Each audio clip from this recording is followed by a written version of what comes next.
Hello everyone, good afternoon. কেমন আছো? ভালো আছো তো? আমিও খুব ভালো আছি।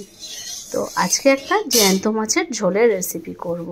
আমরা তো নিত্য প্রয়োজনীয় দিন আমরা কি করছি, খাওয়া দাওয়া যে করছি, রুই কাতলা মাছ আর মাংস, তো সেগুলো কি আমাদের শরীরের জন্য কি খুব একটা উপকারী মাছ?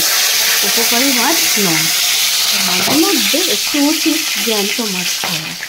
তো জ্যান্ত মাছের ঝোল আমাদের শরীরের জন্য হাড় শক্ত করে, রক্তের জন্য উপকারী এবং বিভিন্নভাবে আমাদের জ্যান্ত মাছ উপাদায়। তো সেই জন্য আজকে একটুখানি জ্যান্ত মাছের ঝোল রান্না করছি। আর আমারও খুব একটা মাছ পছন্দ নয়, তবে এইসব মাছের ঝোলগুলো আমি আবার খুব ভালোবাসি খেতে। আর সামুদ্রিক মাছ যেটা বলে, তো সেইগুলো আমার মাছ ভাজা তাও একটু খাই, কিন্তু মুখের রুচির ওপরে, যদি ভালো না লাগে খেলাম না। ছাড়তে পারিনি, সবসময় বলি যে আমি মাছ ছাড়তে পারিনি, আবার ধরে রাখতেও পারিনি। তো আমরা যে মাংস খাচ্ছি, মাংসের হিসেবে এই মাছের দাম বেশি, কারণ এই মাছ আমাদের শরীরের জন্য ভীষণ উপকারী। তো আজ সেই মাছটাই রান্না করছি।